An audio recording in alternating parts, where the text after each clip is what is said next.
Bonjour à tous et bienvenue dans une nouvelle vidéo. Doucement mais sûrement, on se rapproche de la fin de ce mercato de fou commencé au mois de janvier et qui est sûrement un des meilleurs qu'on ait jamais eu. Il s'est passé énormément de choses, beaucoup de grandes choses d'ailleurs, et ce n'est pas tout à fait terminé, mais cela va avoir des conséquences sur la suite du grand livre de la Formule 1.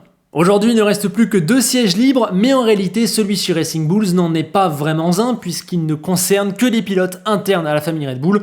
En gros, ils vont devoir garder 2 noms parmi Perez, Ricciardo, Lawson et Hadjar, et ils vont devoir se débrouiller avec ça, ça concerne personne d'autre en réalité. Donc la dernière place réellement à prendre, elle se trouve chez Sauber, et justement aujourd'hui, on va se demander à qui elle pourrait, à qui elle devrait revenir, mais avant ça, abonnez-vous, je ne vous le dis plus depuis des mois et du coup vous ne le faites plus, on est bloqué alors qu'on approche bientôt de la barre des 70 000. Allons-y, passons là. Sauber est l'écurie la plus à part de la grille, non seulement car elle est la seule qui n'a toujours pas marqué de points de cette saison et elle semble en total désarroi sportif, mais aussi car elle est une espèce de salle d'attente avant l'arrivée d'Audi, cela se ressent jusqu'aux sponsors et aux couleurs de l'équipe.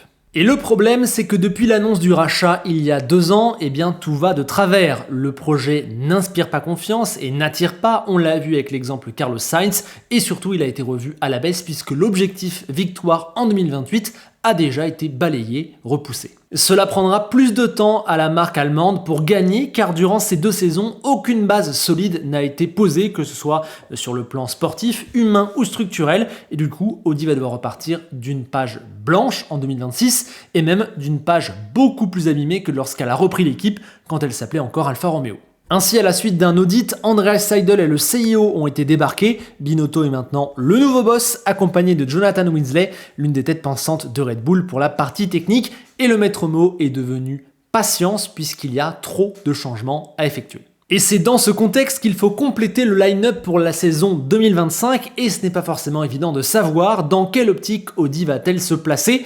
Est-ce que cette patience favorise le profil d'un expérimenté ou est-ce qu'au contraire, elle offre le temps pour former un rookie, un jeune talent ? Je pense que les 2 visions peuvent totalement s'entendre. De base, j'étais plutôt parti sur un jeune, puisque ça me paraît idéal. Tu ne joues rien en 2025 et tu t'offres là peut-être la future tête d'affiche d'Audi, mais je crois que l'expérience peut leur plaire, vu que désormais, ils doivent prendre plus de temps à construire l'équipe. Et surtout, il faut faire le choix en pensant qu'à côté, ils ont déjà Nico Hülkenberg, qui est déjà, lui, l'expérience. Il est également allemand, et on le sait, il est capable de ramener des points. Tous les week-ends, il est extrêmement fiable. Donc la question c'est, l'heureux élu doit-il satisfaire les besoins court et moyen terme d'Audi, qui a besoin donc de se reconstruire via Sauber, ou doit-il représenter un coup de boost, permettre d'ouvrir la page Audi avec un nouvel espoir ? Eh bien, il y a vraiment match entre les 2 hypothèses, j'hésite et je pense également que ça hésite du côté de Sauber et c'est pour ça que ça patiente. La situation particulière de l'équipe rend les 2 hypothèses à mon sens parfaitement crédibles et pertinentes et d'ailleurs il n'y a qu'à le voir dans les noms évoqués, notamment les 2 restant plutôt à la fin. Il y en a un qui a fait environ 250 Grands Prix et il y en a un autre qui est un rookie de moins de 20 ans. Donc clairement c'est le grand écart et c'est une totale direction à choisir. Bon alors, commençons peut-être par évoquer ceux qui ne seront pas choisis par Audi, à commencer par Alex Palou, Colton Herta ou Patricio Howard, ces talents de l'IndyCar qui ont été dans des rumeurs récentes avec la Formule 1, qui ont même testé des Formule 1 sur les dernières saisons. Franchement, j'aurais adoré, et c'est vraiment des CV sexy, et à la place de l'équipe, je les aurais regardés, puisqu'ils apportent un sang frais, de la hype et du niveau, parce qu'on les voit, ce sont de très bons pilotes, notamment Alex Palou, qui va encore une fois sûrement être champion. Mais la vérité, c'est que s'ils viennent en F1, s'ils abandonnent leur carrière actuelle, ce n'est pas pour plonger dans le marasme actuel d'Audi. L'écurie l'a reconnu elle-même, elle ne sera pas prête avant longtemps. Et c'est des pilotes qui, s'ils font le saut de la F1, qui est déjà risqué en soi, ne le feront pas n'importe où, n'importe comment. Donc sincèrement, malgré le côté ultra sexy de la proposition, je pense que c'est pas du tout envisageable et envisagé. Et il en va de même pour Sébastien Vettel, on nous le ressort à chaque fois, ça devient une chimère. En vrai, je comprends ce qu'il y a d'attirant dans l'idée, c'est vrai qu'il apporterait de la hype, des regards, c'est également un pilote allemand, et il a le potentiel niveau d'un ancien champion du monde, c'est quand même absolument pas rien, mais voilà, je n'achète pas. Déjà, j'ai vu absolument aucune rumeur, alors que franchement c'est la dernière place libre et qu'on parle d'Audi, un gros constructeur allemand, et en plus si je prends un œil encore plus espiègle, je pense que l'arrivée récente de Mattia Binotto ne va pas forcément dans le sens de Seb. Et puis, je ne suis pas sûr qu'il ait vraiment envie de revenir, et surtout pas aussitôt, et surtout pas dans un projet aussi bancal. Voilà, imaginez-le faire une saison en 2025 chez Sauber, certainement pas. Imaginez-le faire le saut dans l'inconnu en 2026 avec Audi, vu les difficultés que l'équipe annonce à haute voix, je n'y crois pas non plus. Bref, voilà, je ne pense pas. S'il revient, c'est avec une chance de gagner, il ne va pas détruire tout ce qu'il a construit. Et puis pour finir, vous connaissez ma théorie sur Vettel, je pense qu'il a donné tout ce qu'il avait à donner à la Formule 1, que c'est pas vraiment un beau vieux, que comme Weber l'avait dit, il fera tout jeune et qu'un comeback ne serait pas forcément une meilleure idée. Bref, j'ai pas mal de réticence à aller le chercher et je pense pas vraiment que ce serait la bonne chose à faire pour le projet Audi. On peut aussi mettre de côté Ricciardo et Pérez, l'un des deux, voire les deux, pourraient se retrouver sur le marché d'ici la fin du mercato ou pourraient anticiper un départ du clan Red Bull pour sauver la fin de leur carrière. C'est d'ailleurs ce que je conseillais à Pérez dans une vidéo récente.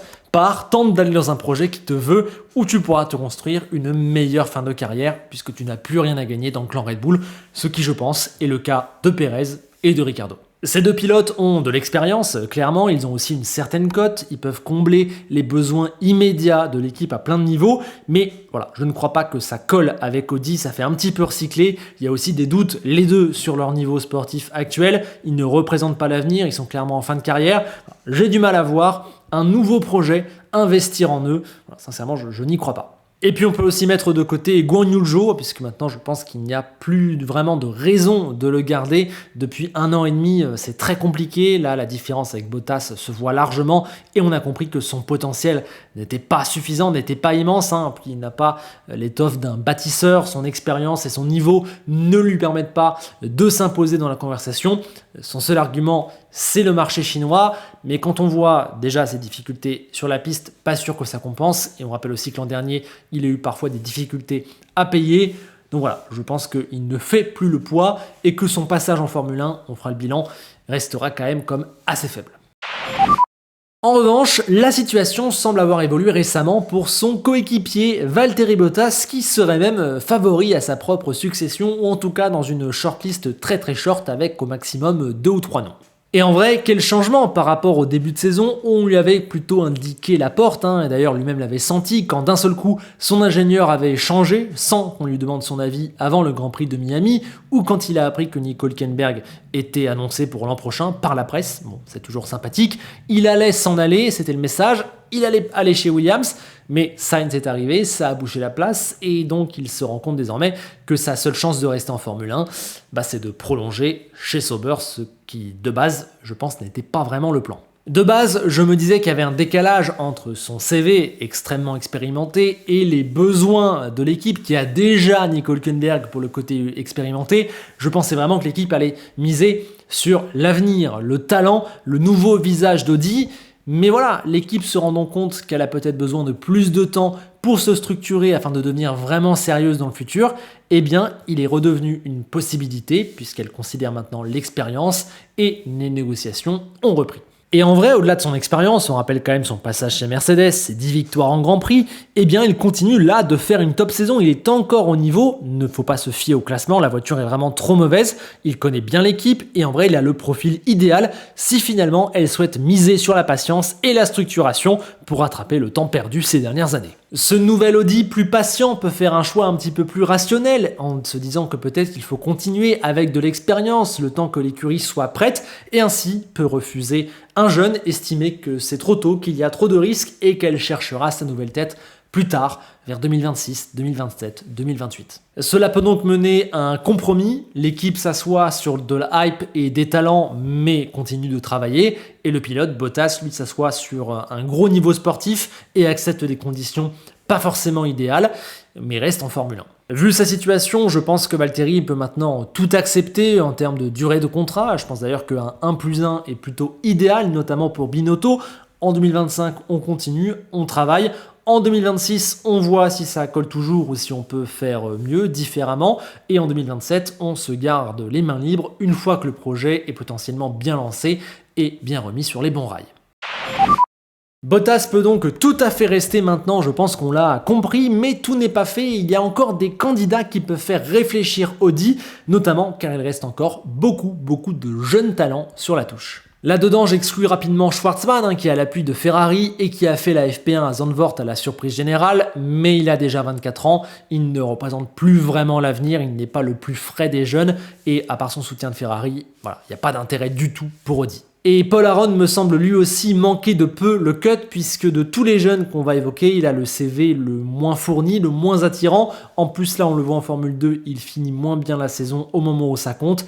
Il n'a aussi absolument aucun lien avec Sauber. Bref, je pense qu'il est trop loin sur la liste. Après, avant d'évoquer les jeunes, il faut qu'on parle d'un profil un petit peu intermédiaire qui cherche une deuxième chance depuis un petit moment, c'est Mick Schumacher, et en vrai, il a de bons arguments. Au-delà du côté marketing et de sa nationalité, ne pas l'oublier non plus, on peut considérer qu'on n'a pas tout vu de lui. C'était un très bon junior, il a une très grosse carrière à ce niveau-là, un gros talent, et Haas ne l'a pas forcément mis dans les meilleures conditions.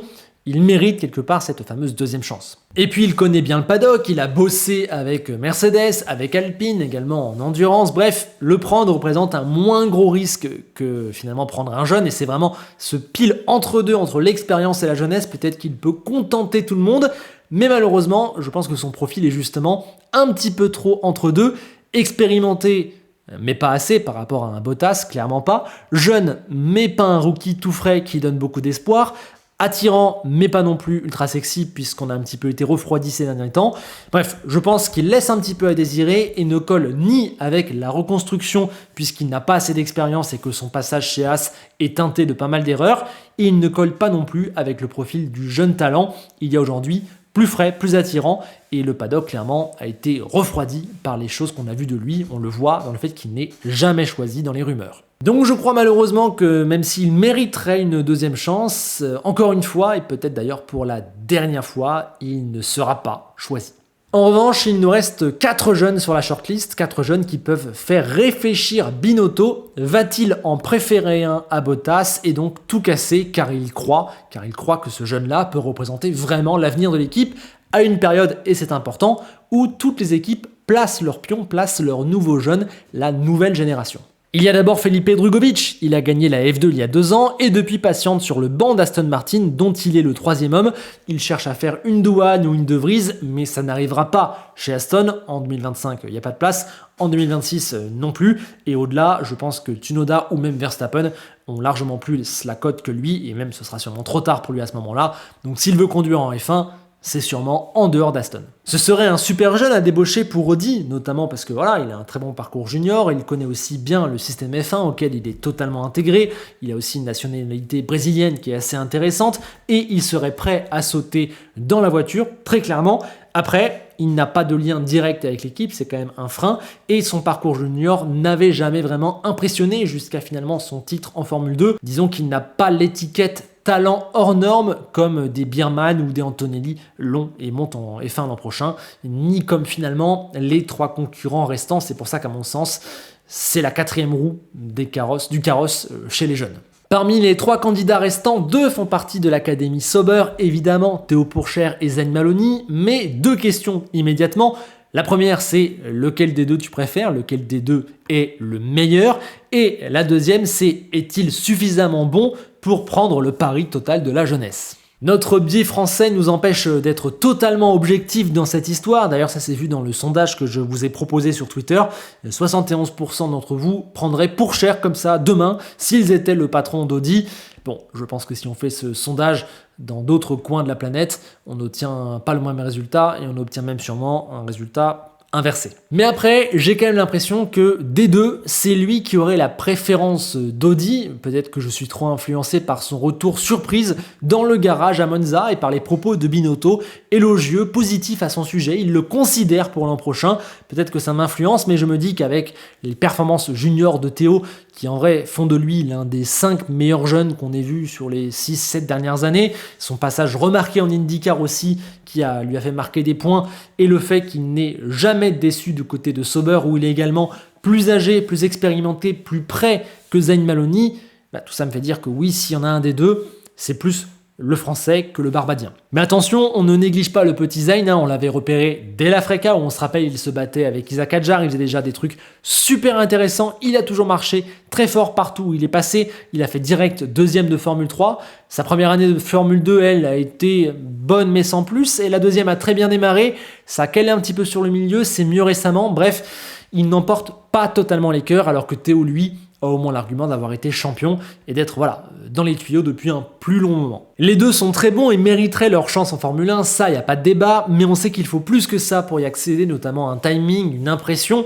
Voilà, on espère, je pense que les deux sont considérés par Binotto, qui est peut-être inspiré par les exemples récents d'Alpine et de Williams, et se dit qu'il faut regarder ce qu'il y a de bien dans l'académie, et il y en a des choses bien, ça c'est clair. Il y a aussi un rajeunissement global de la grille avec les équipes qui placent leurs pions pour l'avenir, et Audi peut être inspiré de peut-être se mêler à cette lutte-là, parce que ça se joue dès maintenant, peut-être la lutte de la prochaine génération.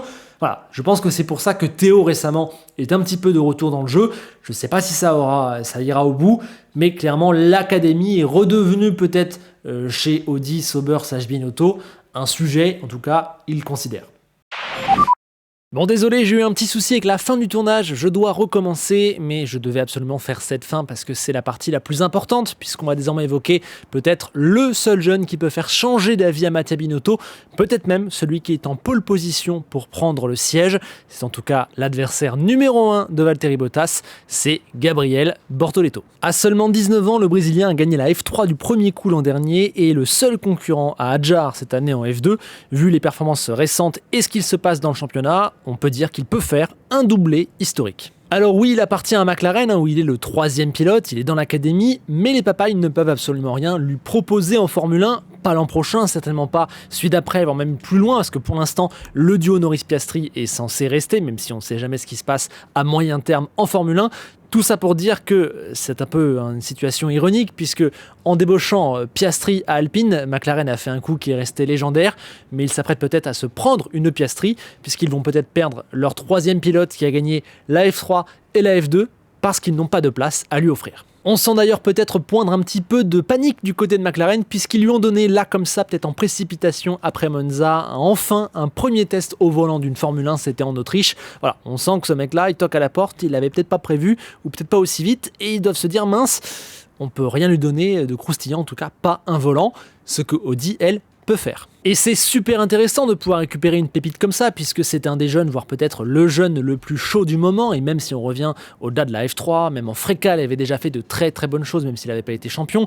Il a Alonso en manager pour bien le pousser. Binotto lui-même a dit qu'il surveillait ce qu'il faisait et qu'il était l'un des candidats à ce siège. On peut aussi rajouter la carte brésilienne et tout un tas de choses qui vont peut-être au-delà de son talent. Bref, on va dire que s'il y en a un à aller chercher aujourd'hui, c'est lui. Alors si tu le fais, ce serait mettre un ultime coup tordu à ton académie, mais malheureusement, vu ce qu'on a déjà vu avec cette académie, c'est pas impossible, d'autant plus que là, c'est Audi qui fait le choix et pas Sauber. Or, c'est l'académie Sauber à l'origine. Après, pour nuancer sur Bortoleto, il faut dire que voilà, il est encore super jeune, tout ça a été très vite, peut-être trop vite, d'autant plus que la Formule 2 et la Formule 3, on sait que c'est des championnats où il y a pas mal de méandres, le résultat final ne veut pas forcément toujours tout dire. Alors, je ne pense pas qu'il faille dévaloriser ce qu'il est en train de faire, malgré tout on note que s'il fait F2, F3 coup sur coup, eh bien on devrait le considérer comme Piastri. Or, on note que c'est pas le cas et il n'a pas non plus le talent hors norme et laissé l'impression qu'ont laissé par exemple des Antonelli ou des Biermann. Donc voilà, je trouve quand même qu'il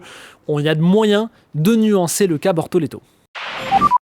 Mais voilà en tout cas le dilemme face auquel est aujourd'hui confronté Mattia Binotto, Bortoleto ou un jeune de l'académie. Est-il suffisamment fort pour qu'on décide de tout plaquer, de prendre le risque de mettre un jeune, alors que l'écurie, on le sait, ne sera pas prête avant 2, 3, 4, 5 ans. Mais en même temps, la question, on peut aussi la renverser. La question, ça peut être, peuvent-ils se passer du talent au moment où tout le monde décide d'en amener un nouveau, et alors que le timing semble idéal, puisque tu ne joues rien l'an prochain et que tu as des attentes assez limitées sur 2026 et au-delà, et alors qu'il y a un super jeune, est-ce que tu peux te priver de ça sur le nom d'une reconstruction qui, au final, je pense, doit plus se faire hors de la piste que sur la piste, et on sait déjà que sur la piste, tu as déjà Hülkenberg. C'est pas facile de trancher, hein, les choix sont vraiment opposés, c'est soit l'un, soit l'autre, mais en même temps, ça fait partie des deux faces d'une même pièce. Personnellement, je pense que j'aurais plutôt privilégié un jeune, parce que pour moi, tu as déjà Hülkenberg dans ce rôle-là, et il est temps d'apporter quelque chose d'un petit peu excitant dans cette équipe. Du talent, peut-être que tu vas tomber sur une bonne pioche. Maloney, Pourchaire, Bortoletto, même Drugovic, voilà, en tester l'un des quatre, surtout que tu n'as pas grand-chose à perdre, et que l'équipe, ses défauts, c'est pas vraiment les pilotes, hein, c'est en dehors. Je pense que c'est le timing idéal pour ramener un de ces gars-là. Donc après, entre les trois, c'est compliqué. Évidemment, il y a le biais français qui dit que j'aurais super envie de voir Théo. Ce serait vraiment incroyable qu'il ait cette chance, alors que franchement, il y a quelques mois, je n'y croyais plus du tout. Là, au moins, il est peut-être au moins de retour dans le match. Mais bref, au moins un des trois, tu serais super bien. Bottas, peut-être que c'est un choix qui serait un petit peu trop conservateur à mon goût. Enfin bref, j'attends vos avis en commentaire. J'attends également votre choix. Si vous étiez Mattia Binotto, à qui feriez-vous confiance pour ce deuxième siège? En tout cas, merci à tous d'avoir été jusqu'ici. Merci pour votre écoute. N'hésitez pas à liker cette vidéo si elle vous a plu, à vous abonner, à nous rejoindre en commentaire pour participer à la discussion. Bon week-end à Bakou et on se quitte comme d'habitude avec Enzo Ferrari qui remarque que si Audi décide de prendre un jeune, et bien l'an prochain, il n'y aura que Aston et Williams qui n'auront pas en Formule 1 un jeune de moins de 23 ans, en attendant de savoir ce que va faire Red Bull. Mais voilà, ça leur mettrait encore un petit peu plus de pression pour prendre Hadjar et Lawson. Bref, la nouvelle génération arrive et c'est super excitant. À bientôt.